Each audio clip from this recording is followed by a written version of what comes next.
Hey, hi, how's it going, friends? I hope you all are doing well.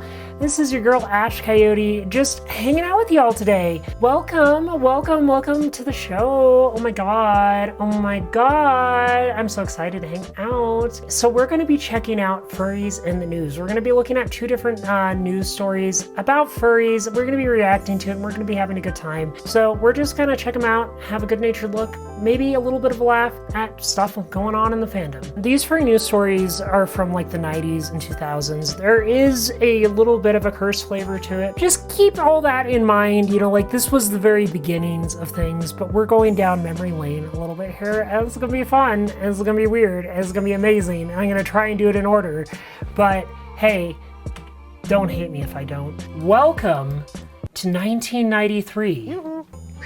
How you doing? Hi, I didn't see you there. One of our Sci-Fi Buzz producers. Now, why the fur there? What's that fur? That's for Furry Fandom. It was an anthropomorphic animation festival. What the heck is that? Oh, I thought you'd ask that.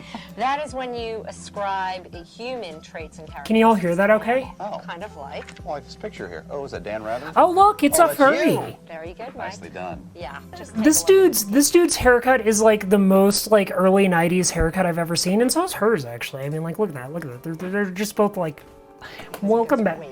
Welcome. Oh! Fun, fur, and hundreds of fans. Puppets!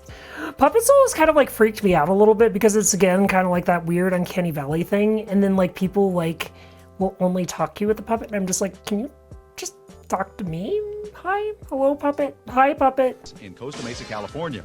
Since its inception, Hey, the camera convention guys, stop focusing in on everybody's tails, okay? Conference was started in Hey, late there's Rod. 1988. I actually kind of dig Rod's sweater here. Like, that is like the most 90s sweater in existence, and I kind of love it. Like, that's amazing. Rod was in my documentary, by the way. Yeah, if you haven't seen that, go check it out. It's on YouTube. It's free. Yeah. Yeah, this was 93. This was 93. Turtles and in between. Oh my god, those are like so classic, those fursuits. Oh my god. Like, I actually kind of loved like the vintage 90s like fursuit style, like in its own way. It's like, it's unique. It has its own kind of like Looney Tunes aesthetic, and it's cute.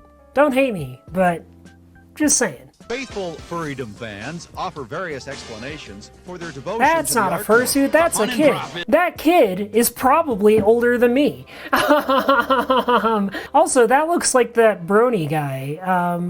What is his name, that dude? The coolest brony, most manliest brony or something like that. But most sentiments But are is rooted it in the art? basic ability That's a to question. communicate easier through cuddly critters than human figures. With the anthropomorphics, it's easy to get outside matters of race or sex or whatever, because they're not, on the one hand, they're not people, but on the other hand, you can do anything with them that you could do with people. I mean, that's true. I mean, like, that. I totally agree with that kind of assessment. I mean, I think that that's kind of the magic of, you know, like, anthro characters. I think that's something that a lot of people misunderstood early on, too. I think that it was just like, oh, blinders on, I'm just gonna see whatever I want to see. Having these cute little characters doing very serious, straight science fiction stories. Oh my serious god, action, Steve! In-depth social and political. If you haven't checked out Albedo, check it out. It's classic. Everybody knows Albedo, or a lot of people know Albedo. I mean, like, even like Dan Avidan from like the Game Grumps knows Albedo. Seriously, yeah. I've been working a lot with the human figure for so long. I've been kind of going out. See, sometimes I wonder if these people are still around, you know, like if these artists are still around, if they're still making content, for example, you know, like it's kind of cool to see where people came from and where they go and how styles change over time. It's always fun. Artists and fans alike appreciate the anthropomorphic's ability to exude a comforting illusion, transforming even the most Old fursuits. Old fursuits sometimes cross the uncanny valley for me. I mean, like, so much has changed since, you know, like, people started making fursuits, like, specifically around, like the creation of faux fur and stuff, like, that's just been absolutely changing in the whole artistic dynamic of fursuit building. So this is, like, kind of at its, like, beginning, just so everybody knows. Those glasses! I kind of want those glasses. Oh my god, those glasses are, like, epic. That you might. The ultimate advantage of funny animals lies in their ability to push our imagination to the limits. Oh my god, that's right. So like everybody used to call them funny animals. So like funny animals was a genre of comics. It's not necessarily the exact same thing as furries. Like funny animals are more like, I don't know, like Looney Tunes. Furries are just like, like anthro characters that kind of embody ourselves, our identities, you know? Oh my god, classic furry art. I love seeing classic furry art. I've seen a few of these things go up for auction and stuff recently too, because like people collected these, people kept them around. I mean, like, I'm sure y'all saw that John Oliver piece about Brian Swords of York. If you don't know what I'm talking about, oh my god, look it up. Just type in Brian Swords of York and you'll find it. But just beware that it's a little special. It's okay though. It's just amazing. Ah! Oh my god, that camera work, those zooms. Nobody needs like 1,000 smash zooms. Hello. I mean, does that help? Does that help anybody? Like, no, it doesn't. It actually gives everybody like 90s whiplash. Like, come on.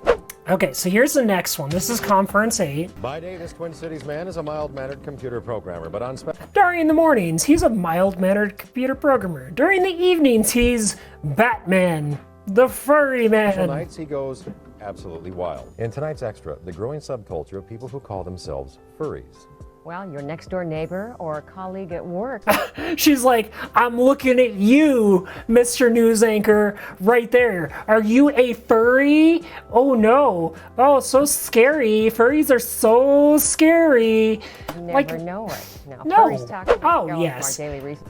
A tale you won't want to forget. I even love like the 90s, like 90s Photoshop, like fill in, like with terrible texture. Oh goodness. Also Lola. Hello, Lola. Julie's furry friends go to conferences together. It's conference. Emphasis on the fur. Julie also made this purple guy for a friend named Lance. He's posable. Oh, cool. Lance That's actually really awesome. That's something you don't see as much these days as custom plushes. I know exactly where this one is, by the way. I really do. My name's Max. Woo! That fursuit. Oh my god. Sorry about that. That was loud. Oh my god. So the makeup and latex stuff was really popular in the early fandom because fursuits were still kind of like gaining in popularity. Cats 2020, no, this is better than Cats 2020. Like legit, furries did it right. Like look at this. See, it has a cat nose, it has a cat mouth, and it has ears. So it is definitively better than Cats 2020. I mean, y'all can fight me on that one. This is like 1,000 times better than Cats 2020. Oh my god, it's Yippee! Sorry, that's Yippee. I'm gonna jump into the water in my fursuit. Costume number 1. Rod!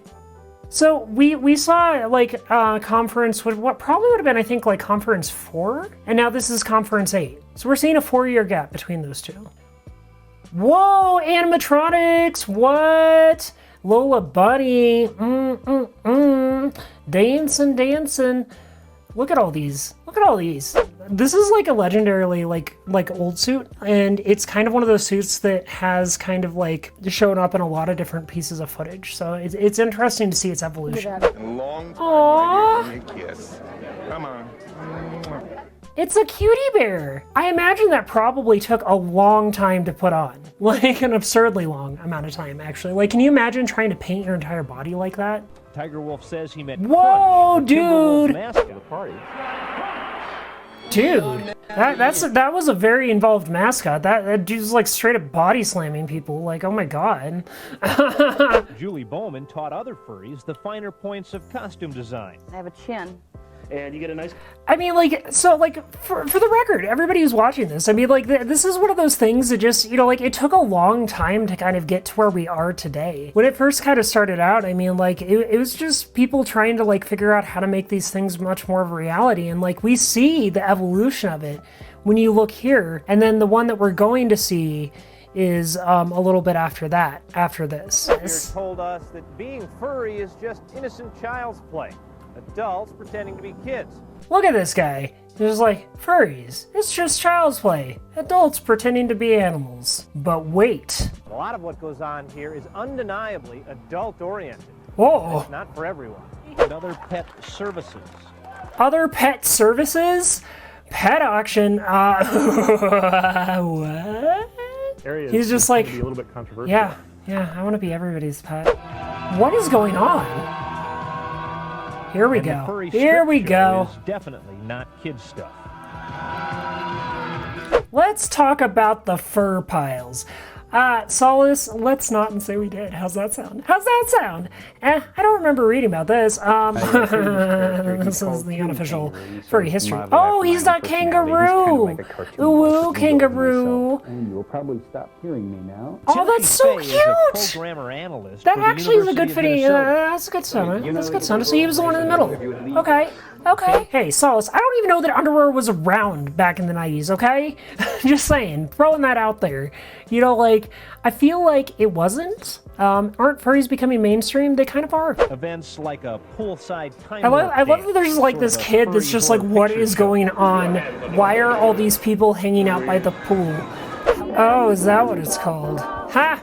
Ha! The furry hokey pokey! Weird? Well, it's not for everyone. But at least they don't shed. Mark Daly. Well, at least they don't shed. Yeah, I mean, like that... Okay, fine. That's the whole, like, line that this dude has drawn in the sand. Nick, oh my god!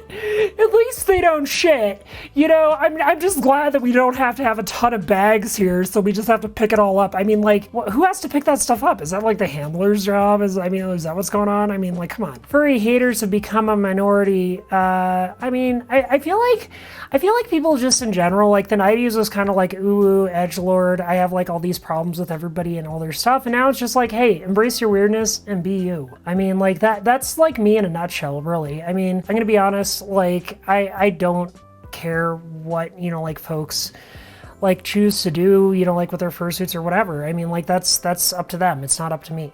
And I don't want to know about it. And, you know, like, if that's what they're doing, okay. You know, like, same thing kind of goes for Rainforest. I mean, like, yeah, Rainforest had its issues, but, like, I mean, I was at that Rainforest, and it was its own experience, and it wasn't necessarily a bad con.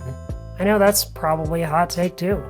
I mean, it wasn't as crazy as everybody made it out to be, though. Alright, I hope you enjoyed the video. Let me know what you thought of the news stories down in the comments section below. Also, if you'd like to help support this channel, please consider subscribing. Every subscriber helps me continue to do what I love the most, which is making silly content like this. Oh my god, I love it so much. So, every little bit counts. Anyways, I hope you all have a fabulous day. Goodbye, goodbye, goodbye. Love you all. Goodbye.